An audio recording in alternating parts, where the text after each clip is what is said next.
This is the Farm Monitor. For over 50 years, your source for agribusiness news and features from around the Southeast and across the country, focusing on one of the nation's top industries, agriculture. The Farm Monitor is produced by one of the largest general farm organizations, the Georgia Farm Bureau. Now here are your hosts, Ray DeLessio and Kenny Burgamy. Well, over a half century later, still here and having fun. Welcome, happy to have you along for the next 30 minutes. Official introductions. I'm Ray. And I'm Kenny Burgamy. Sit tight because we got a very packed show for you coming up this week. Here we go. Explore the latest innovations at the University of Georgia's Research Field Day. From cutting-edge technology to harvest strategies, Georgia's cotton and peanut growers gear up for the many challenges that await them. Georgia's pecan growers face a tough challenge after Hurricane Idalia wreaked havoc on their crops. Find out how they're turning disaster into opportunity at the USDA Research Farm in Byron. And then later, Ranger Nick like you have never seen him before. I think he's actually gunning for our job, Kenny. Nick sits down with his boss, Dr. Dale Greene, Dean of the UGA Warnell School of Forestry and Natural Resources. Dr. Greene discusses the future of forestry, his passion for students, and what's next in retirement. These stories and so much more right now on the Farm Monitor.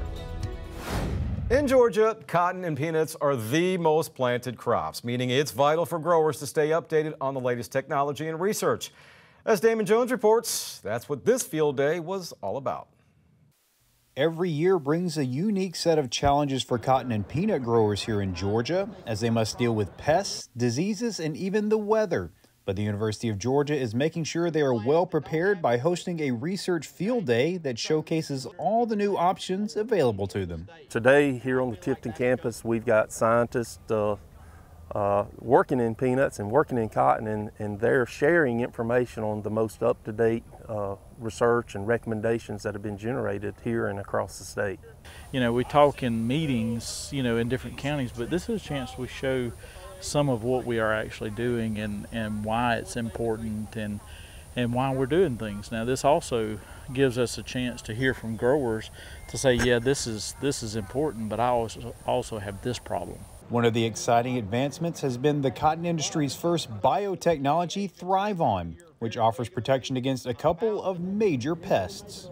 One of the highlights we've observed is that planting date really has a significant effect on thrips, which we knew that already, but we also saw the same type trend on tarnished plant bug, which is an occasional pest for us. So our early planted cotton planted in April and the first week of May, really appears the place to put this technology to get the most value from it. With harvest right around the corner, Roberts encourages growers to create a strategy that gets the cotton out of the field as soon as it's ready. You know, when we ride around Georgia, the most important thing we can do is try to be timely with harvest. And harvest time is a very difficult time for our growers. You know, we have a lot of peanuts that need to be harvested in a very timely manner. And sometimes cotton just kind of gets put off to the side for a little bit. But in terms of maximizing yield and maximizing quality of the crop, we need to defoliate and pick this crop in a very timely manner if at all possible.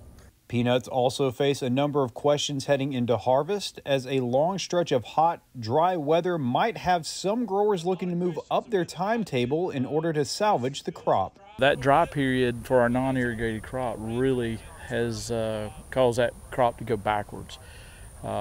Even though we got rain the other day, there's a lot of areas that didn't get much of it, and then there's a lot of them that the dryland crop had already gone so far the other way that the rain won't bring it back. And so we probably need to be looking at some of that, whether or not we need to dig it early. That's the biggest thing that I'm worried about right now. So it may not be the bumper crop we're after, but at least it's a crop. It's a crop that could be looking at some new varieties in the near future, as there's been some promising results over the past year. The new varieties that are coming along, we finally got some that look good that in the next 2 to 3 years, it might take, you know, the offset or might offset some of the Georgia 06G acres that we have. And that's a good thing, because we need new technology and new things to come out to help us manage pests, and that's what we're working on. Reporting from Tift County, I'm Damon Jones for the Farm Monitor. Turning now to another field day, this one hosted by the Georgia Pecan Growers Association. As John Holcomb tells us, the event had a significant amount of importance following Hurricane Idalia's impact on that industry. Recently at the USDA Research Farm in Byron, pecan producers gathered for their annual Fall Field Day, a day that allows producers from around the state the chance to fellowship and hear from industry experts, something that's vital to the industry and its success. It's not just for the education of how to grow nuts and what to do, but it brings everybody together as a community and makes you feel like you're really part of something. It makes you know that Georgia's not just here as a state, but we are a farming state, and that we need to come together as a unit to work together more than away from each other. And that's what these meetings do. They bring us all together to learn and to meet the new folks and to keep farming industry alive in Georgia. Of course, this event came just days after Hurricane Idalia ripped across the state, leaving damage and chaos behind, especially in the state's pecan crop, which was just weeks out from harvest. Hurricane Idalia did definitely hit the pecan industry pretty hard, especially in the extreme southern part of the state. Probably as you go from Brooks County over to Lowndes and then up into Berrien County is probably some of the worst damage that I have seen from it. As you go north from there, it gets a little less. You still have some serious injury and damage in those areas, but it's a little more sporadic. But certainly that Brooks, Lowndes, Berrien County, and a few counties surrounding that had some really serious damage. They won't know the full scope of the damage for some time, but Wells says a large percentage of this year's crop was most certainly lost due to the path Idalia took, which was straight through part of Georgia's pecan growing region.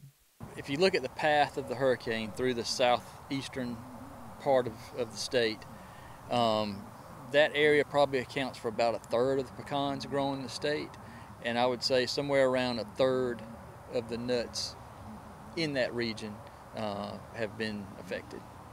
According to Clough, the industry has again been dealt a heavy blow, but says there's a silver lining in all of this, and that's the opportunity to rebuild. Everybody looks at it as a disaster that was along the hurricane path. It's really not a disaster. Once you look past the fallen trees and the lost crop, it's really an opportunity. It's an opportunity for growth. It's an opportunity to replace some of your older varieties and start regenerating your orchards back to young stuff again. Reporting in Byron for the Farm Monitor, I'm John Holcomb. After the break, insights from a true servant leader in the world of forestry. See our one-on-one interview with Dr. Dale Greene, Dean of UGA's Warnell School of Forestry and Natural Resources, as he shares insights on student trends and his retirement plans come December.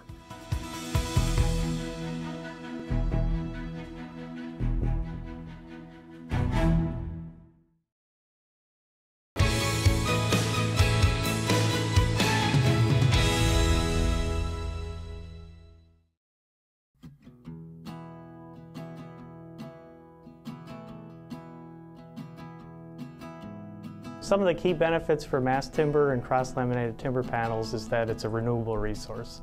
So we grow trees. In Georgia, we grow a lot of trees. A landowner, let's say 25 years ago, decides to plant a tree, and we're using that tree to make lumber, and that lumber could be used to make cross-laminated timber panels. We can do that process indefinitely as long as we have, the people that are willing to plant the trees, and we have the people that are willing to manufacture those trees, and then the people willing to buy those trees. We grow more trees than we harvest. Our harvesting practices here in Georgia are renowned. We know how to grow a pine tree.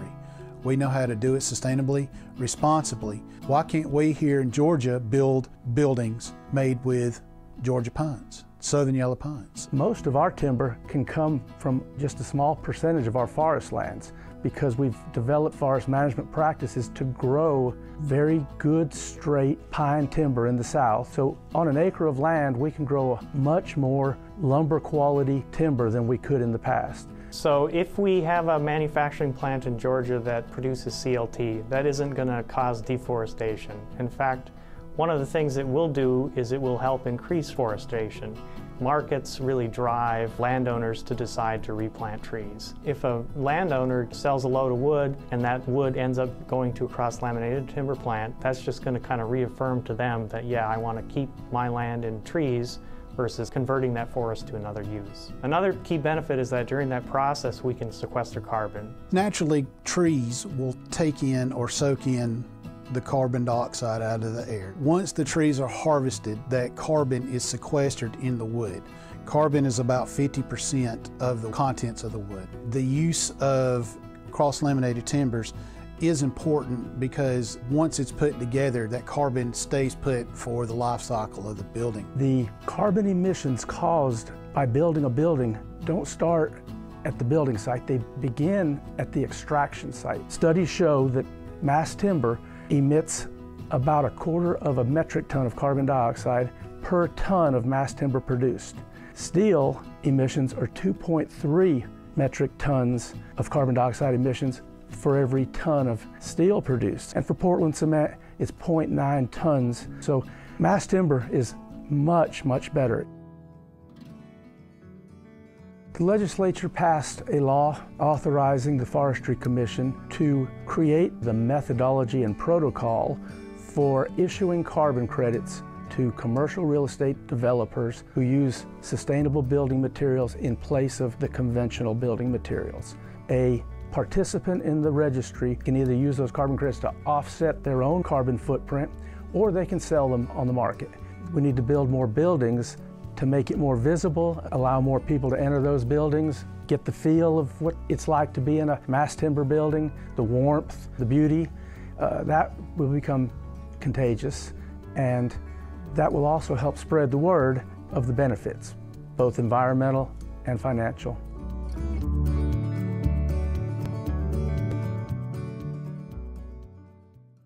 After nearly 4 decades of shaping future foresters, Dr. Dale Greene, Dean of UGA's Warnell School of Forestry and Natural Resources, is preparing for a well-deserved retirement.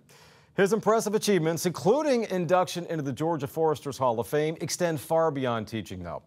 Under his leadership, Warnell has grown significantly, welcoming distinguished faculty members like our very own Ranger Nick. In this interview with Nick Furman, Dean Greene discusses his career, his students, and his profound impact on the forestry industry. For the folks at home that maybe have heard about you but don't know you, what's a couple of words you would use to describe Dale Greene to them? Well, outdoors. That's what got me into forestry. I've always enjoyed being outdoors. And I've always been somebody who's making plans for the future. And I hope they would say a servant leader, because that's what I've tried to be. I like that style of leadership, and that's what I've strived to be. As you fast forward, as your plane is landing and your career is settling down, where do you see forest management, natural resource management in the next 10 years? What do you think? Boy, if I had a really good answer for that, you know, I could probably do better than being dean financially. But I think it's going to continue to evolve in some trends that we're already seeing. Greater use of wood for commercial buildings. The mass timber movement is taking off now. There's going to be more markets for carbon, primarily voluntary markets. We're seeing that space is still evolving, and it's still working to find the structure and standards that it needs, but that's happening over time. We're going to continue to use more technology. I think there's a big opportunity for AI in interpreting things like imagery that we take, which can be time consuming for individuals to do that. You know, all that's just so different than what I studied in the late 70s and early 80s earning a bachelor's degree. We just have so many more tools available, and we'll just figure out ways to deploy those to be more efficient. And that idea of embracing that technology instead of running from it, such an important. Well, you have to, otherwise you go extinct, yeah. Right, right. I want to talk about students for a little bit with you. You know that that's my passion in this job, and just being around you for the past couple of years in the Warnell School and observing you from the outside, your passion seems like it's with students as well and teaching. And that's really neat to see in a leader. When you think about student changes over those years that you've been in the classroom, what kinds of things, I'm sure they're not on their cell phones as much today as they were before, right? No, they're really on them a lot. But what kind of changes have you seen over students over that time? Well, at times, you know, I think there are more similarities than there are changes, but there are some key changes. They obviously grew up around technology, and it's been a part of their life forever. But I think if you look at our student demographics, you'll see that we have fewer students at the University of Georgia, largely, and also in the Warnell School, that come from small towns and come from rural areas, and that's just because our population in the state has grown in the urban areas, and those urban and suburban areas particularly tend to have, on average, this is a generalization, better funded schools, and they prepare their students better than some of the rural counties are able to do with their tax bases nowadays. So, we also have students that increasingly have not grown up hunting or fishing. So we now have, you know, learn to hunt classes for students to introduce them to that. A lot of them have discovered the out of doors, not by really recreating out of doors, but by watching shows on TV or going to camps. So, you know, we've had to adapt and to a different student coming in. And they've had to adapt too. You know, a lot of our management takes place out in the smaller towns and the rural areas. So if you've grown up in a big city with all sorts of stuff available, it may be hard to adjust to living in a 10,000 person or a 5,000 person community. But, you know, it goes both ways. They have to learn to adapt to what natural resource management is, and we learn a lot from them because increasingly we're also doing natural resource management in those urban areas. Right. And you're a forestry person, you're a forestry expert in the industrial forestry side, but you have always appreciated and respected and celebrated the social sciences, parks, rec, tourism management, the wildlife, the fisheries, the water resources, and that's been another piece, I think, of your leadership that even though your disciplinary background is in forestry, you have respected and appreciated that collaboration as we manage natural resources. That's well, my family and I have always enjoyed kayaking rivers and fishing and hunting and camping and the state parks and national parks, just, you know, outdoor interest are what we do.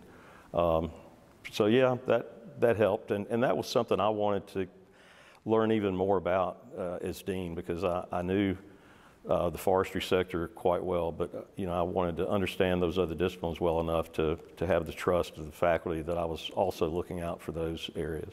What's next for you? Once retirement does come at the end of December, what's next and your plans for continuing to be involved in natural resource management? What do you think? Well, I don't really have any firm plans other than to not have plans for the next, for the first 2 or 3 months. Got a few things we want to do to get our home at Lake Hartwell in shape for retirement, and I've been putting those projects off, so I'll tend to those and check on my parents in Arkansas more often, and be outdoors more.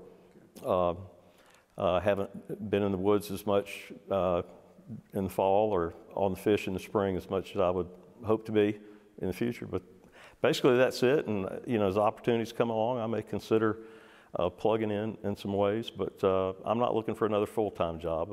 I'll do some gigs or do some volunteer work or things like that. Well, I hope you'll pick up the phone if I call you or another one of our faculty members calls you for some advice or mentoring. Absolutely. That's good. Well, let me just say, I so appreciate your leadership, and I so appreciate this opportunity today, and we really look up to you. We really do, and we're going to miss you. Big shoes to fill, and we're excited about that next step, but we know you won't be a stranger. Well, thank you, and I'm sure the university will hire somebody that can step in, and we had a great faculty and staff and awesome alumni base, and so with all that to work with, I'm sure there's going to be quite a few people throwing their hat in the ring. Hope so anyway. It's going to be exciting. Thanks, Dr. Greene, You for bet. today. Really appreciate you. Thank you, Thanks. Nick. You bet. Appreciate you. And before you know it, he'll be riding off into that sunset. Great job, Nick. Up next, early mornings, hard work, and a lot of heart. Watch as these Georgia farm kids take on daily chores to keep their family's operation running strong.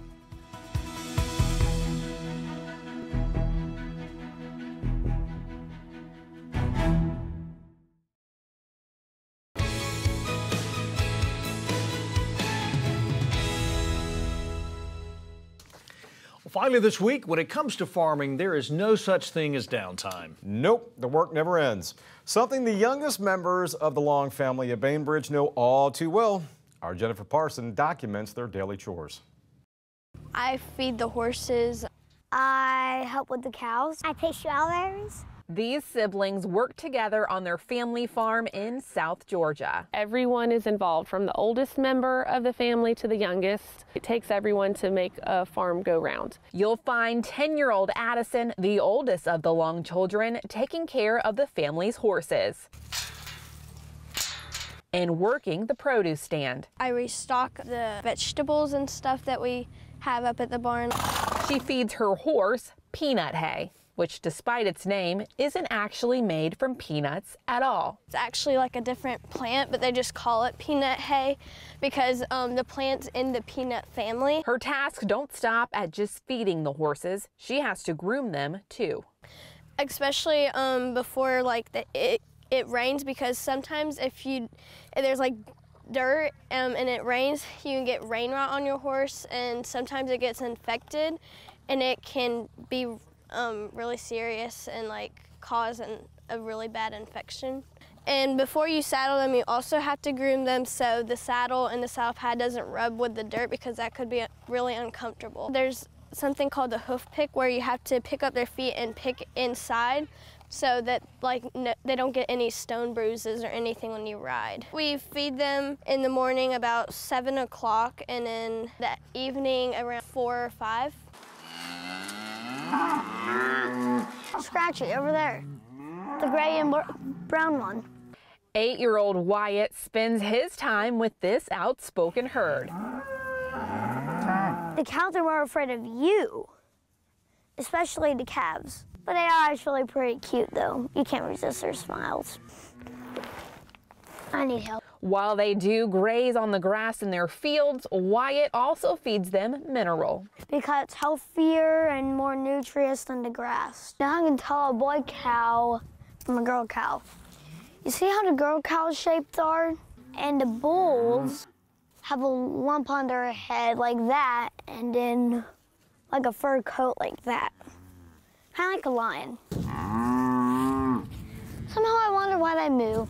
There's a bunch of big softies. All bark, no bite. I looking for some strawberries. 5-year-old Warren loves to pick red berries on the farm. But they green too. But that means they're not ready.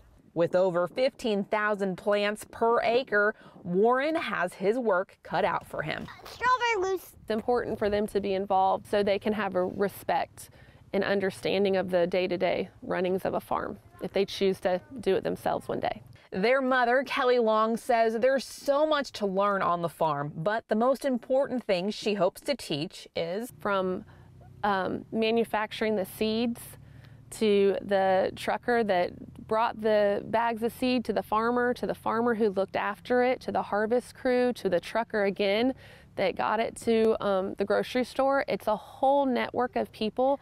Stuff doesn't just come from the grocery store, it comes from farms. And it's very important to know where your food came from, to know that someone grew it for them. It just didn't come out of the grocery store. In Bainbridge, I'm Jennifer Parson, reporting for the Farm Monitor. Jennifer, thanks so much, and thank you for watching. Take care, everybody. We'll see you next time right here on the Farm Monitor. Stay safe and enjoy the week ahead.